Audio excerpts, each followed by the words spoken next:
Welcome to Free Thoughts. I'm Aaron Powell. And I'm Trevor Burrus. Our guest today is Ryan Bourne. He occupies the R. Evan Scharf Chair for the Public Understanding of Economics at the Cato Institute, and he is the author of the new book, Economics in One Virus, An Introduction to Economic Reasoning Through COVID-19. Welcome back to the show, Ryan. Great to be with you. I gotta ask, isn't it maybe a little ghoulish to use the pandemic to talk about economics or advance an economic agenda? Well, I think economics, as we kind of broadly define it, is basically just about the study, the social science study of human beings making choices under constraints. And when a major event like a pandemic hits, with the kind of pervasive disruption that causes, we have to make a range of consequential decisions at an individual basis and at a public policy basis, which require thinking about trade-offs, thinking about the unintended consequences of those decisions, and so making economic judgments. So while I agree with you that on the one hand, this is clearly first and foremost a public health problem, and there are value sets beyond economics that we'd want to consider in confronting a problem like this, I think economics as the kind of study of those choices is kind of inescapable in making sure that we make good decisions when an emergency like this hits. What is the, you're doing a reference, I think, for anyone who's not aware of the title. What is the title referring to? Economics in One Virus is a play on a famous book by Henry Hazlitt, which is Economics in One Lesson. Economics in One Lesson tried to portray that, in Henry's view, the most important kind of lesson in economics is that when considering a decision or an action, we have to think about not just the seen or observed consequences, but the unseen and unobserved consequences. And he explained that lesson through a range of different case studies in what truly is a kind of classic economic text. My book is attempting to do something different. It's trying to provide readers with a kind of whistle-stop tour of a whole range of different economic principles and ideas, but through the one case study, the broad case study of the pandemic. So that's why it's kind of a play on that title. We've talked a lot about the effects of the pandemic on the economy broadly, but it's been a little bit odd and complicated because on the one hand, a lot of people lost their jobs or had their income reduced. But on the other hand, the stock market, I mean, it went down initially, but it has been on, a record-setting upwards tear ever since. And many of us who didn't lose our jobs are feeling financially pretty okay because if nothing else, our expenses may have gone down while our incomes remained the same. And so if we're talking about the impact on economic welfare of the last year of the virus, how do we go about measuring that, given this kind of complexity of experience? Well, it's incredibly difficult to measure, and that's one reason why ordinarily, particularly libertarian economists, wouldn't attempt to kind of tot up social welfare as a function, because clearly people's the way that people value different things, the consumption of different goods and services, their liberties is incredibly subjective. So it's incredibly difficult to sum that up across a population. But what a lot of people do when they talk about economics is they describe it as if economics is essentially just the same as people's financial situations. And clearly, our financial situations as individuals in households or as a country overall is an important component of our well-being.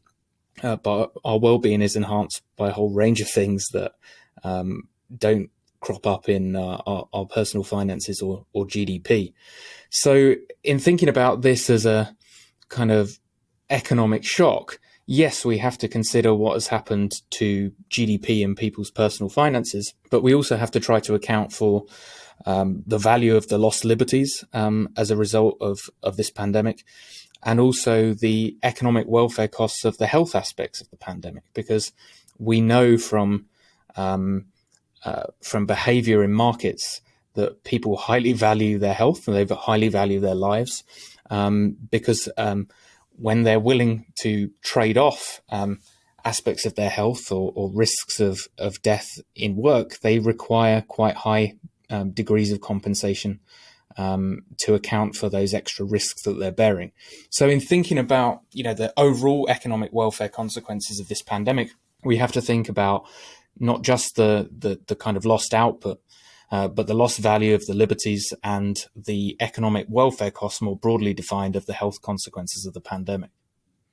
So at the beginning of the pandemic, a little bit more than a year ago right now, it was a very uncertain time, and you weren't sure whether you were dangerous or what people in your life could be dangerous or who you could be endangering, which seems like by itself just a really good reason to just kind of isolate. And you talk about that in terms of an externality, which we usually think about as like, if you use the word factories polluting and things like this. So you could become an externality. But the thing I thought was interesting is, like, isn't that always true with disease? Nothing was really that different about COVID-19 in that way. To a certain extent, as a society, we've accepted that, the risks of cold and flu and other viruses like that, that there's kind of an inherent understanding that we have the right to go about our lives, and that if we do contract them, that's the kind of risks that we take. I think where COVID is concerned, the health consequences and the broader effects on those who catch the disease are, on average, a lot more severe than flu. There's a debate around the exact number, but when you try and compare like with like on the kind of infection fatality rate, most of the data that I've seen suggests that it's 10 to 20 times more deadly than an ordinary flu across the population as a whole. So I think this is a bigger problem. But as you say, there's a kind of fundamental framework through which we can look at this from that kind of externality perspective. And the thorny issue that we're talking about here is that a range of us engage in kind of social activities. And me and you might decide to meet for a pint or something, Trevor, and we acknowledge the risks that we're facing. But as a result of that meeting, we could then risk passing on the virus, infecting others who were not party to that initial meeting. So we impose risk on third parties. And this is more difficult than many other externality problems because we actually can spread the virus when we're asymptomatic or pre-symptomatic. So we don't really, unless we have widespread testing of everybody every day, we don't really know who is infected. And so trying to come to some sort of agreement whereby we can compensate those that we're putting at risk is really impossible. Human networks are incredibly dense and overlapping. And so we have this big kind of general externality problem of this disease at a societal level. And, sometimes, quite often, markets can find innovative ways of dealing with externality problems. In lots of cases, if property rights are kind of assigned, we can come to some sort of compensation and judgments within markets. But this is a lot more difficult because, as I say, quite often we don't know who actually has the disease in the first place. And even when you do catch the disease, you don't know who you've caught it from. So it's quite difficult to assign the rights. And there's a broader kind of collective action problem, if you were, in the sense that society on the whole would probably be better if everybody stuck to some basic rules, which would enable us both to continue living our lives normally, but following these basic rules. And avoid catching the disease. The issue with that, though, is that it's incredibly difficult to make sure that everybody sticks to those rules. And when the prevalence of the disease is low, we each have an individual incentive to kind of to be a bit more daring in our behavior. But because this thing can spread at an exponential rate if we act relatively normally, things can go rapidly downhill if we don't all stick to those rules. So I'm not pretending there's any easy answers here, but the case for some degree of coercion in trying to make sure that we all collectively stick to rules is a lot stronger than perhaps for many other externality problems that policymakers use to kind of justify government action. Of course, the extent to that coercive behavior and the forms in which it should take are a lot more debatable, and there's really mixed evidence on the different measures that have been used by governments around the world to try to deal with this problem.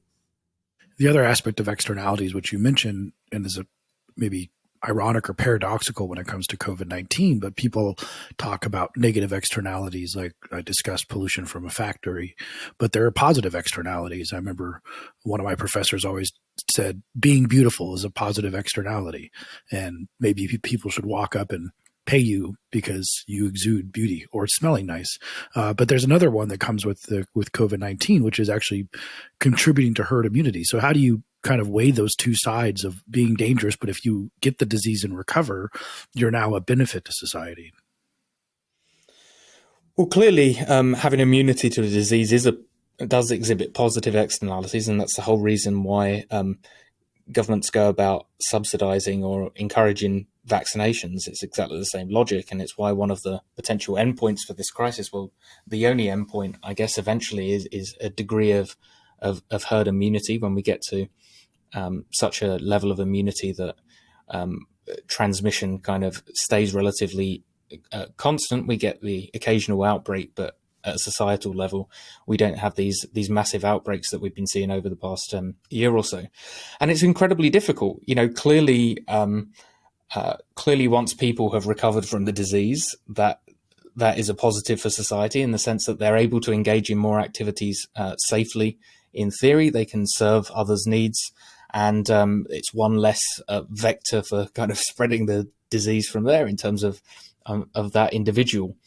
Now, is there a way that we could kind of harness that power and think, we'll try and expand the positive externalities and minimize the negative externalities? Well, some economists quite early on talked about this in a similar way to the Great Barrington Declaration. You had MIT's Daron Acemoglu published a paper where he said, in an ideal world, we'd have much stronger constrictions on those who were highly at risk from the disease, and we'd allow more ordinary behavior among those at lower personal risk who perhaps be more likely in net terms to exhibit positive externalities through the pandemic.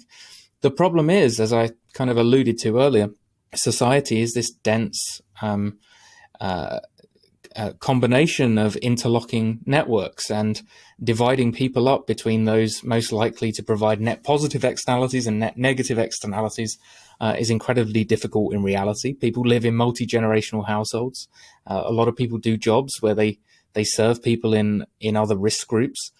And it's proven, even in countries that have gone down the route of trying to a certain extent to deliver focused protection for those most highly at risk, it proves incredibly difficult to protect those individuals in a situation where prevalence of the disease is high in the broader community. So even while I think that's a kind of theoretically interesting argument, I don't think that thinking of this as that type of optimization problem, which economists are sometimes prone to do, kind of gets us very far in thinking about good policy in this pandemic.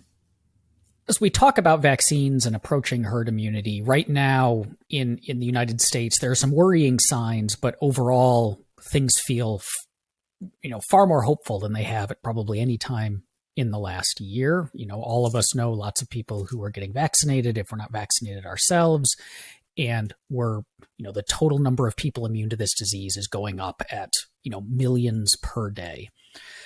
At the same time, we see these outbreaks. Michigan, as we're recording this, is skyrocketing. And so there are lots of calls to, in various places, return to strictly enforced measures of social distancing, masking, closing restaurants, potentially lockdowns, and so on.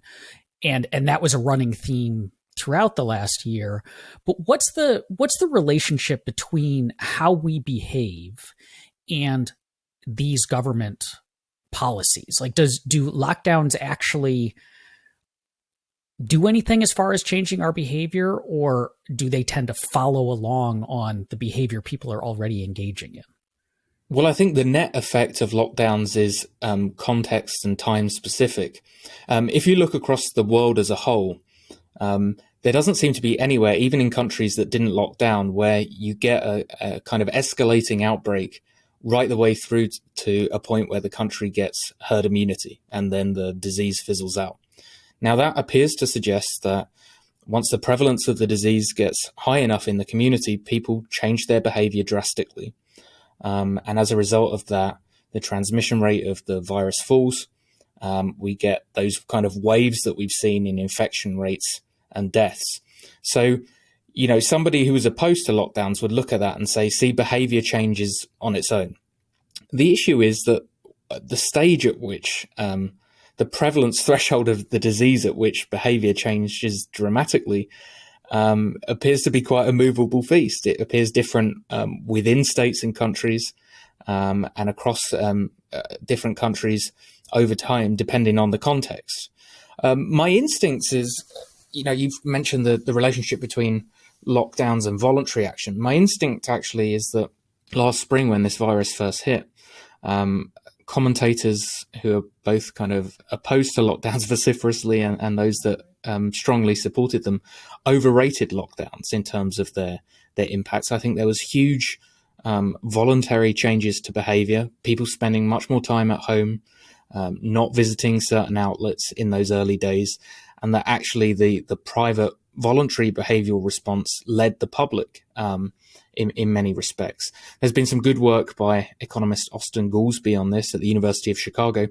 He reckons that there was a downturn in kind of to the extent of 60 percentage points in consumer traffic fall across businesses as a whole, and that legal restrictions, if you compare kind of commuting zones with state and county boundaries with different policy regimes, you can kind of get some variation. Legal restrictions explain only about 7 percentage points of those 60 percentage points. So quite a small component.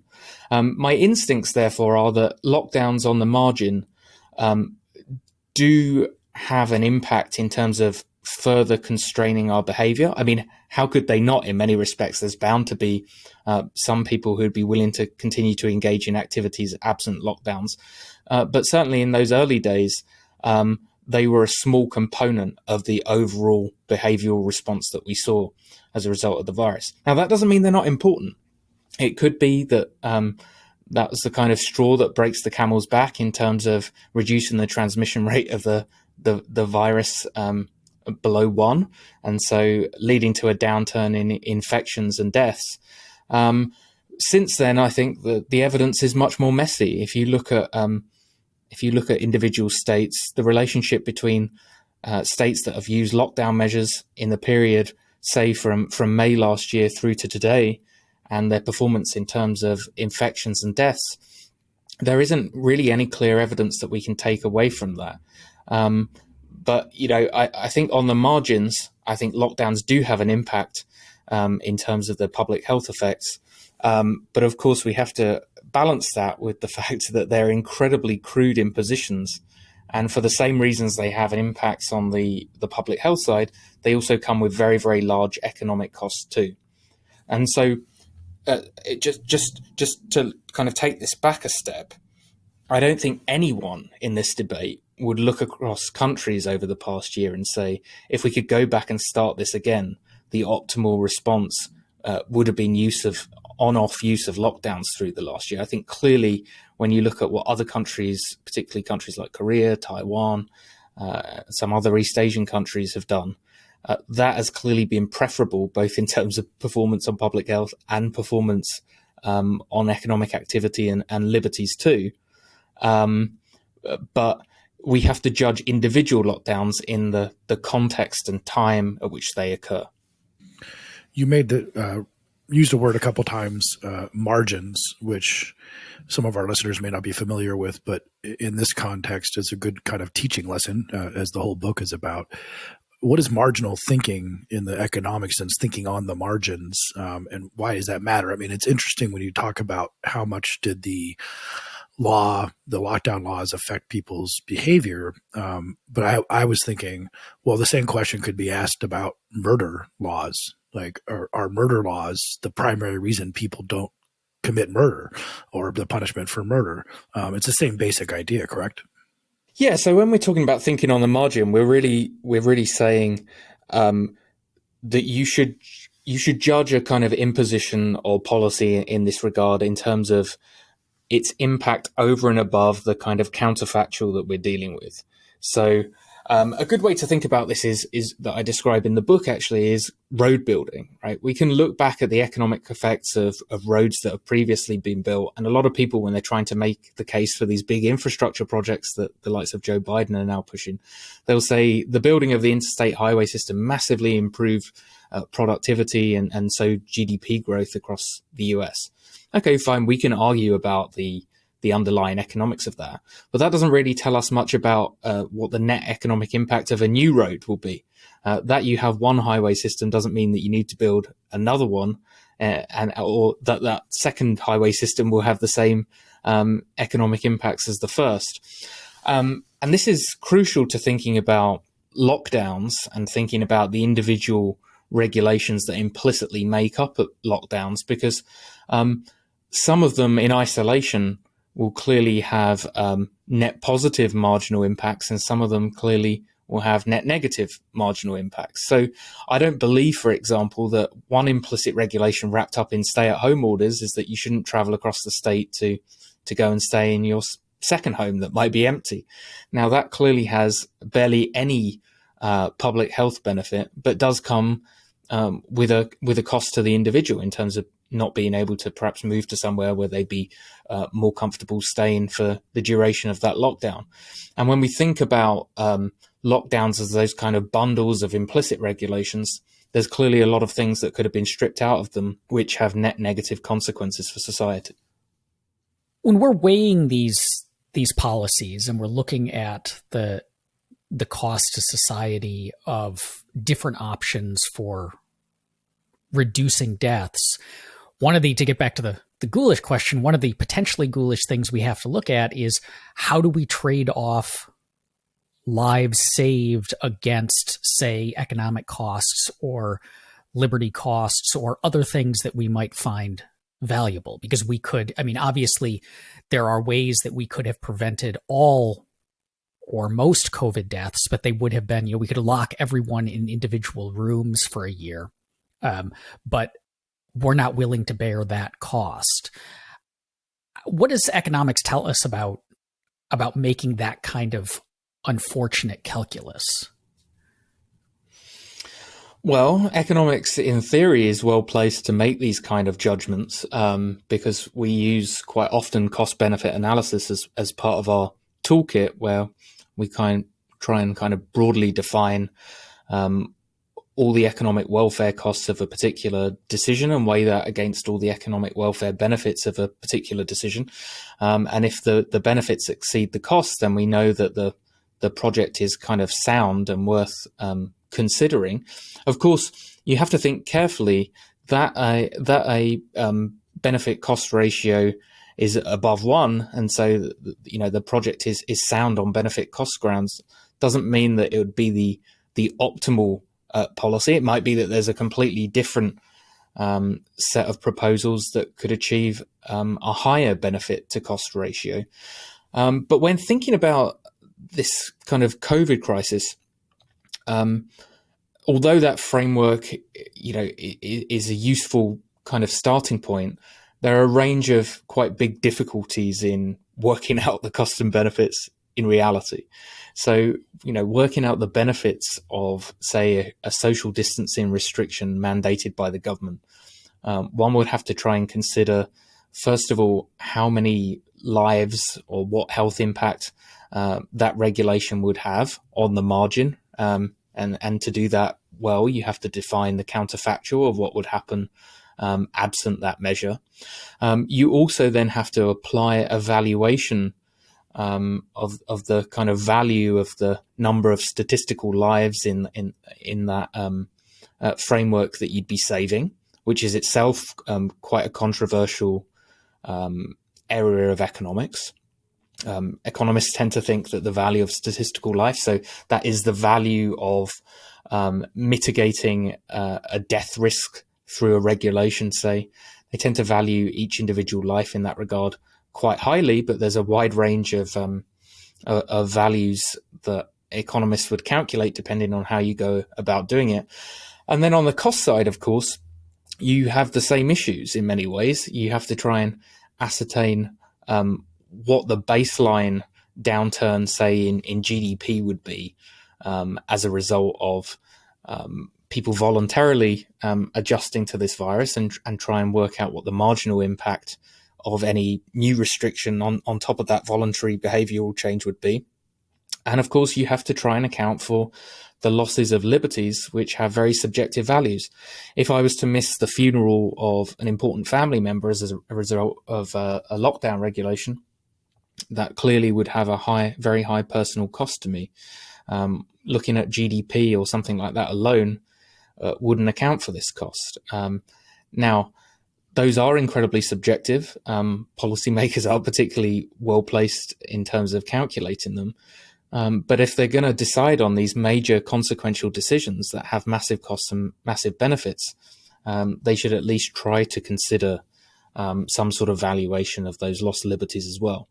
So I guess to answer your question, Aaron, we do have frameworks as economists for trying to think about these things, and they usually apply to much smaller projects, such as, the economic case for building a new bridge. A lot of these issues become much more difficult to calculate in reality when you're talking about society-wide restrictions during an emergency pandemic scenario.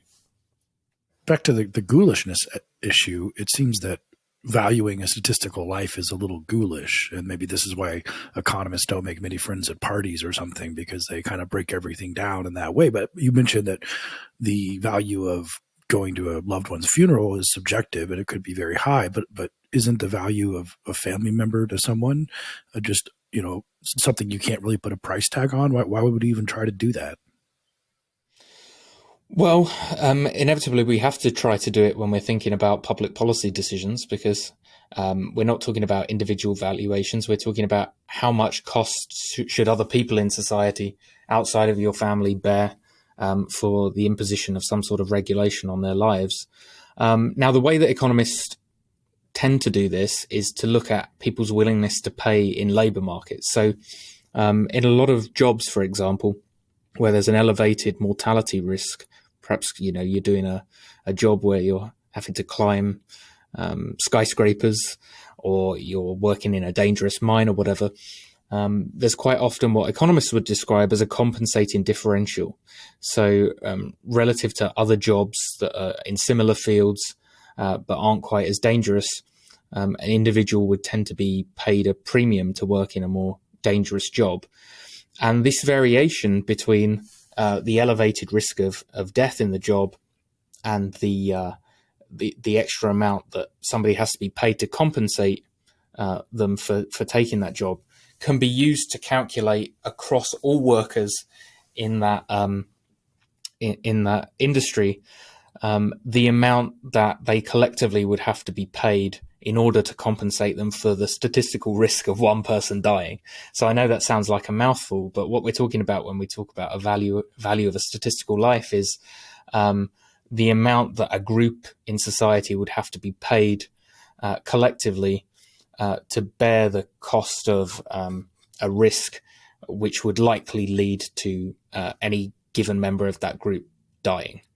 Now, that's not the same as a valuation of a human life. That say we collectively need to be paid 10 million to risk somebody in society potentially dying because of an elevated mortality risk doesn't mean that any given person would accept $10 million in return for certain death.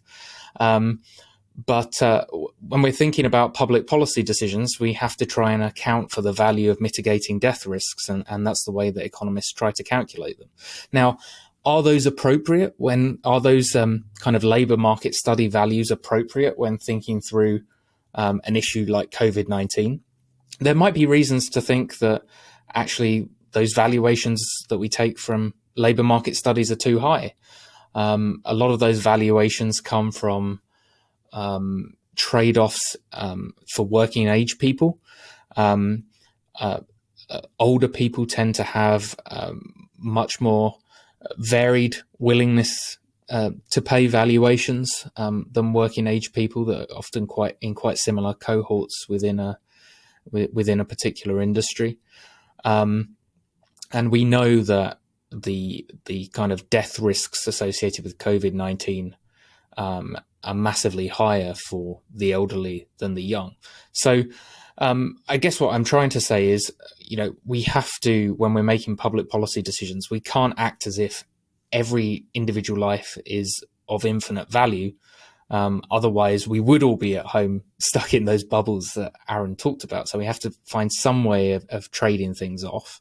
The value of a statistical life provides a framework for thinking through the valuations associated with reducing death risks. Whether the exact figure that we kind of commonly hear is right, given the populations affected, I'm less certain about. One of the really striking things this last year, watching the pandemic unfold and our response to it, adapt to that, is not just how little we know and how much we continue to not know about the specific nature of the virus and its spread, but also the economic consequences, the social consequences. But two, how much what we thought we knew at any given time turned out to be wrong, turned out to change.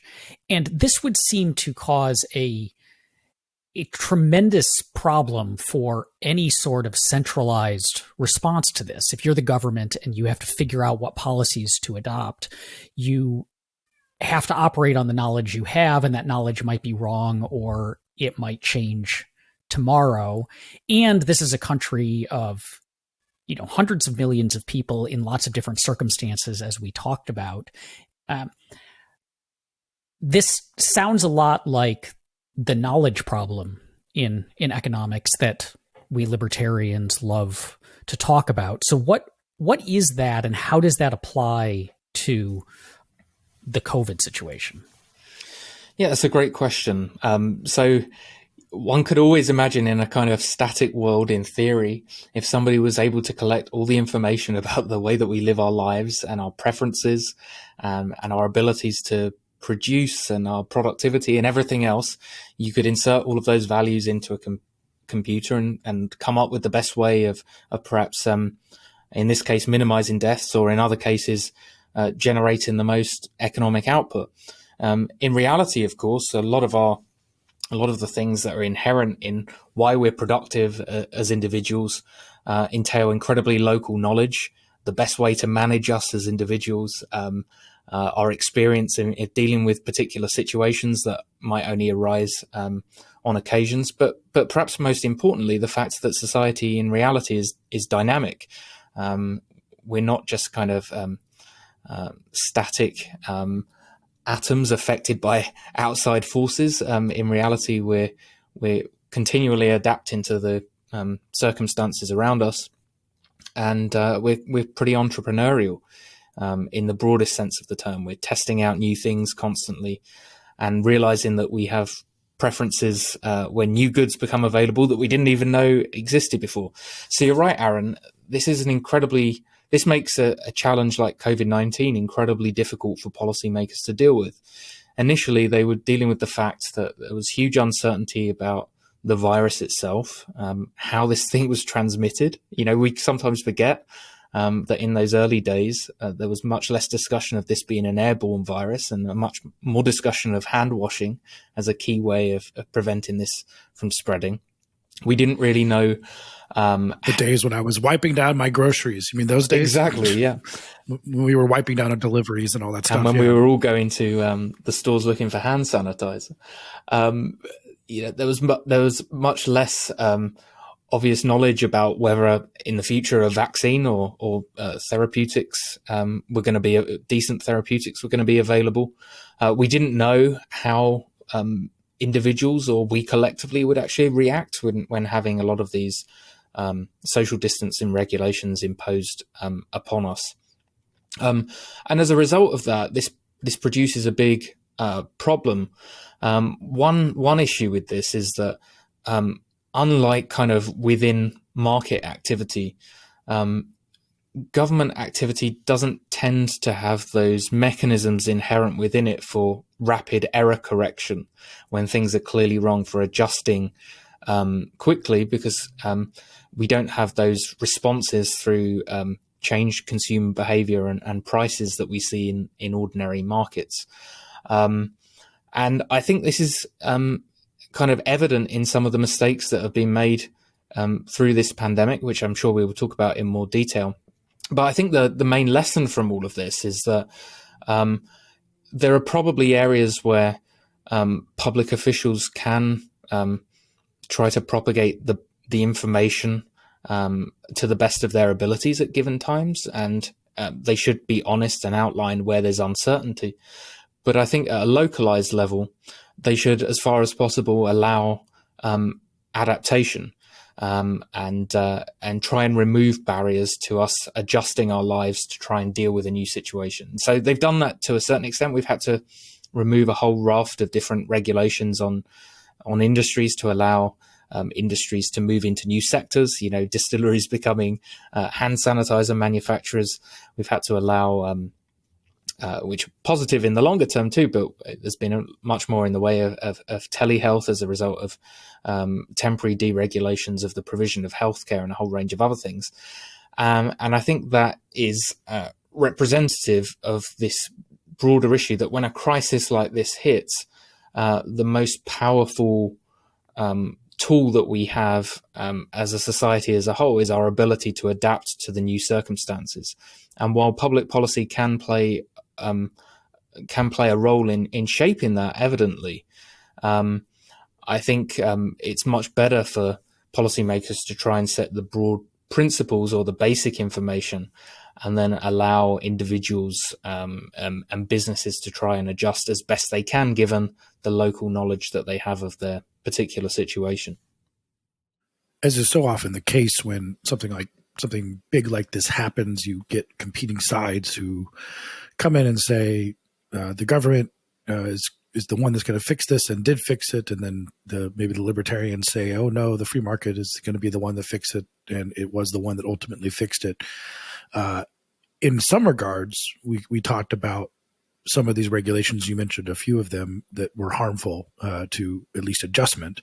But there were some that came out of the FDA in terms of just the way that we were able to achieve testing. And you write about that in the book, which they're still seemingly dragging their feet on for home testing. Why did that take so long? Well, I think, there's inertia in any public body.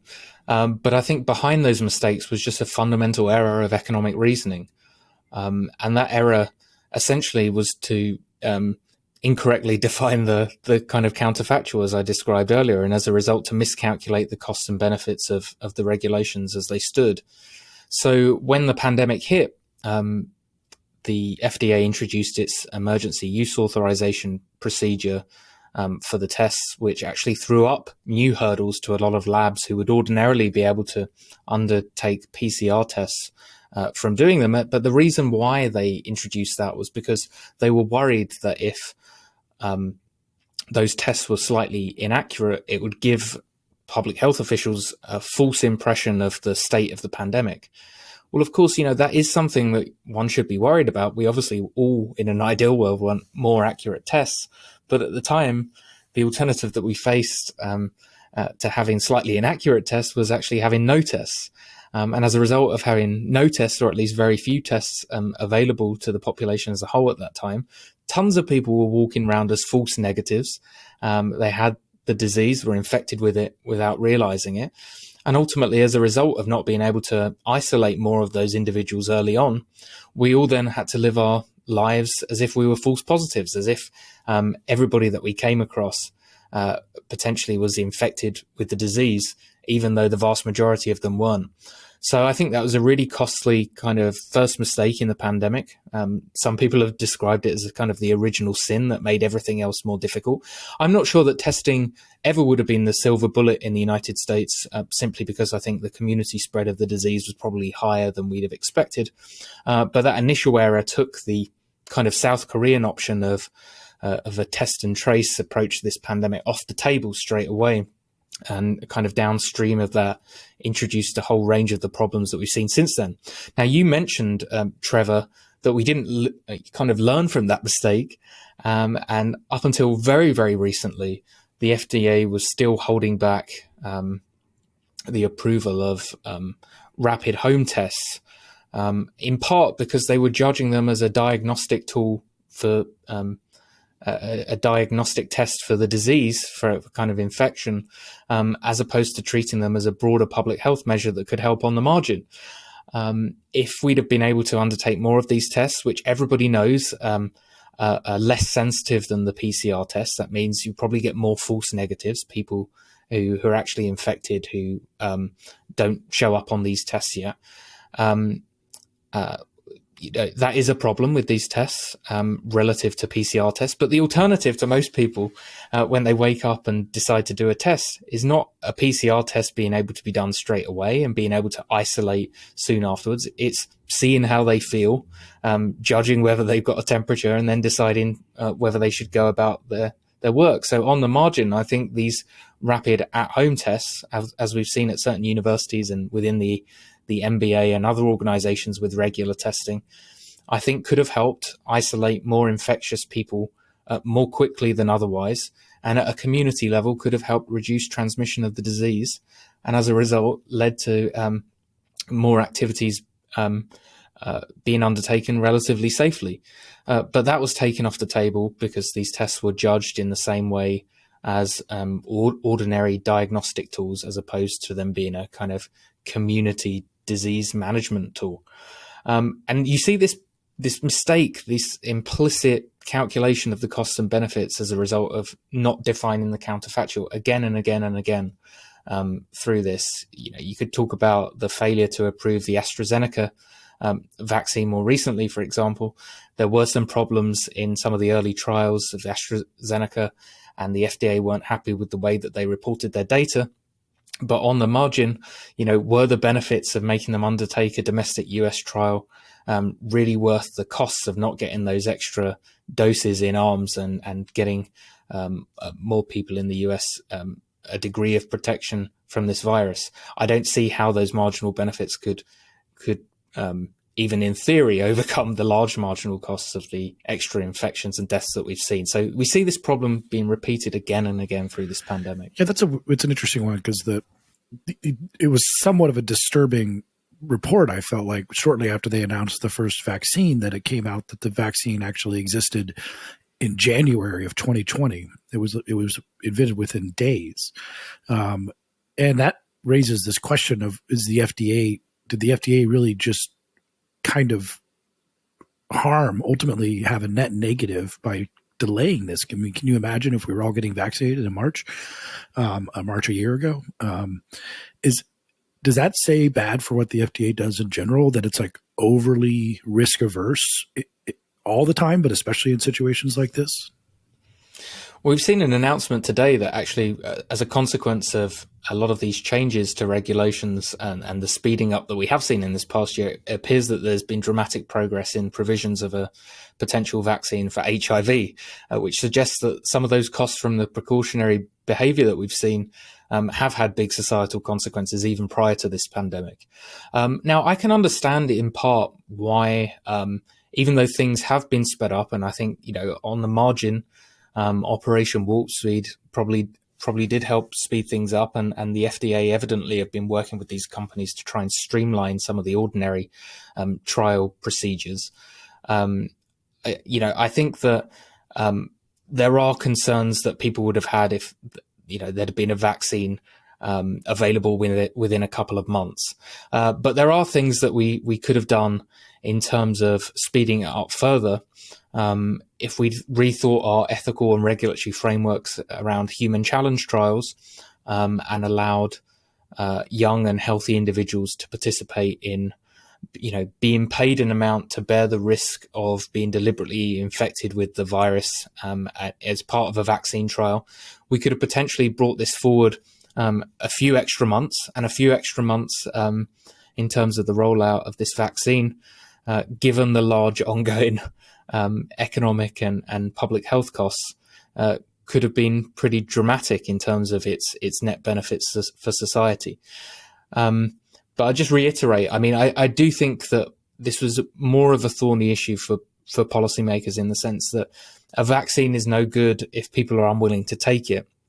And I think if it had been available within a month or two, even though it was produced pretty early and appears to have been safe from pretty early on, there may have been a consequence in terms of a much less willingness to take it.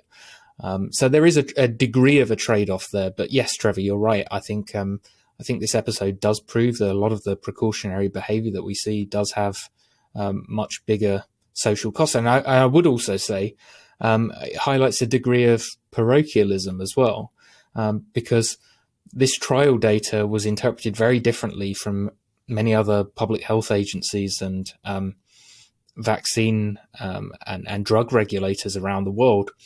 And I don't really understand why there couldn't be more coordination in terms of picking up the phone and talking through some of the issues with them, which presumably to an extent was going on, as opposed to making the company rerun, in AstraZeneca's case, the whole trial in the United States, holding things up for months and months and months. Early on, we saw a lot of shortages. Toilet paper, and also hand sanitizer was quite hard to get. Masks were also hard to get.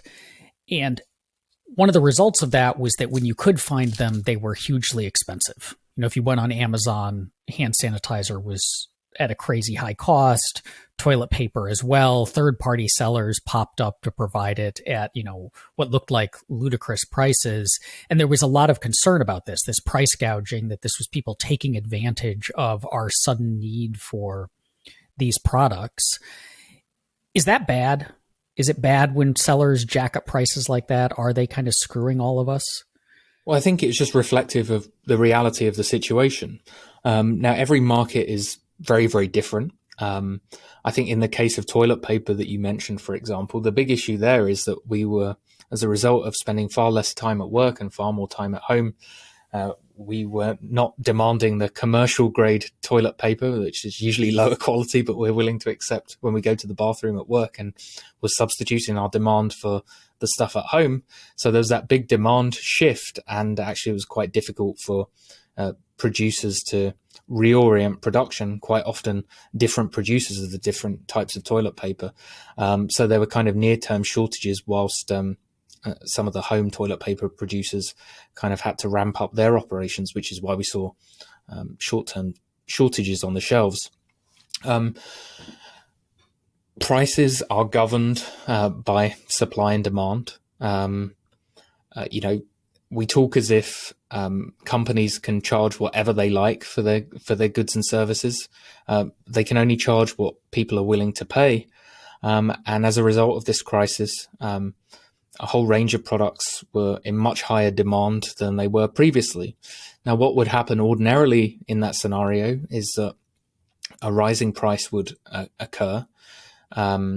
Producers would notice that rising price. Some of the people who had newly demanded, say, hand sanitizer would think, the price is a bit higher now. I'm not sure that I really need to buy two whole packets of this stuff. Maybe I'll just stick to one, or maybe I'll just stick to a couple for my handbag. So there'd be a kind of offsetting reduction in the quantity demanded, which would partially ameliorate that initial increase in demand.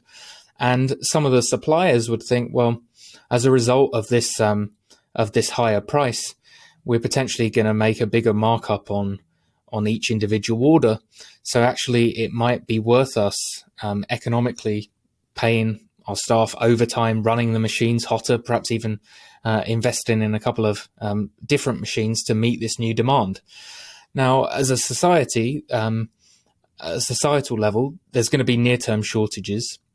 But that price rise over time leads to the amelioration of the shortages on shelves. There's overall more traded, but at higher prices. And in time, one would imagine that companies will enter the market and invest in the production such that prices would come back down. Now, what have we seen in this crisis? Well, there's two things really that have resulted in a situation where we had sustained shortages and then very high prices online. Firms for a long time, particularly the big retail outlets and the big pharmacies, have been worried about the reputational consequences of being seen to hike prices of particular goods in demand in emergencies. We see this always with hurricanes and storms everywhere. Big companies like Walmart are kind of, they think it would be a hit to their reputation to raise prices, so they don't tend to raise prices. They tend to then bring supply in from nearby areas to try and deal with any near-term shortages that we've seen. In this situation, though, the pandemic was affecting the country as a whole, so we couldn't see those kind of offsetting effects from elsewhere. So a combination of companies being unwilling to raise prices through their reputational impact drove a lot of activity to these less liquid markets online. So we saw the higher prices. But then on top of that, of course, we have state level anti-price gouging laws, which seek to punish companies that sometimes raise prices above a particular level. Sometimes they're kind of not clear as to exactly what degree of price rises are allowed. And as a result of that, on the margin at least, fewer companies are willing to enter the sector and provide the extra supply to meet that demand. So we see sustained shortages. To answer your question kind of more directly, Aaron, I don't have a view of whether, I don't have like a value judgment view of whether it's good or not. I just see the price changes as a reflection of the reality of the situation. And if we want to suppress that price message and pretend that everything is fine and everybody will be able to fulfill their demands at ordinary prices, then we're going to see sustained shortages. Given all these lessons, one of the things that has seemed to come up in this discussion is we made mistakes. We did some things correctly. Sometimes we made the same mistake a bunch of times, being overly cautious with the FDA, perhaps overly imposing lockdowns, maybe. But so what do we do? What do we learn? Are you optimistic? Are you that we've learned, if another pandemic hits, I mean, we're not out of this one yet, but it seems like there's a light at the end of the tunnel. If another pandemic hits in 2030, do you think that we'll have better lessons, or does there sort of the machinery of government and human behavior kind of run the same playbook over and over again? Well, it depends, I think, on the contours of the pandemic. I think if we were to be hit with a very, very similar virus, then we probably would see a better response next time, in part because the political incentives have changed. There'd be big political costs to not fighting the last war after this and ensuring that the testing regulatory framework was better. There'll probably be a whole bunch of demands after this for governments to invest in excess capacity of the production of face masks and ventilators and a whole range of other things that would have been useful in hindsight to have in this crisis, but which we didn't early on. But of course, if the next pandemic or the next crisis that hits is very different in nature, I don't see any inherent reason why why this experience would make us better prepared for that. There's a big economic literature which actually shows that the political incentives to prepare for low probability, high risk events is incredibly low. And in part, that's because of elections. If you look, there's been some fun papers that have looked at whether politicians are rewarded for making kind of preparatory investments in things that would help when crises like hurricanes or tornadoes or things like that hit. And what that literature tends to find is that we as electors don't reward those that invest in the preparation, in part because we don't observe it, or a crisis doesn't actually occur, or if it does occur, we just presume that things would have been fine anyway. But we do tend to reward politicians that, when it does hit, provide us with extensive relief and take emergency actions quickly. So I suspect that, thinking through those political incentives, I think coming out of this, there'll probably be, lots of different commissions and retrospective analyses that will look at the individual decisions that have been made and highlight where there have been mistakes. We will then spend vast amounts trying to correct those observable mistakes, but a lot of them have been very regulatory and testing issues aside. A lot of them have been very specific to the circumstances of this pandemic. And the key lesson that I think should be taken away from this is that real resilience comes from our ability to quickly adapt to very, very different situations. So if the next pandemic, as I say, is very similar to this, then just like some of the East Asian countries that experienced SARS and MERS have seemed to deal better with this crisis, I think we would be better placed in 2030. The problem is crises have a tendency not to replicate the thing that has just happened.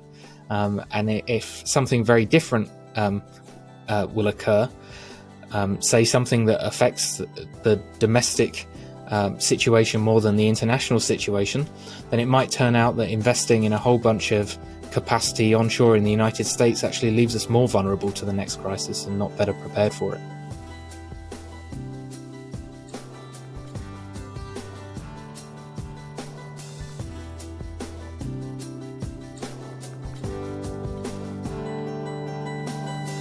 Thank you for listening. If you enjoy Free Thoughts, make sure to rate and review us in Apple Podcasts or in your favorite podcast app.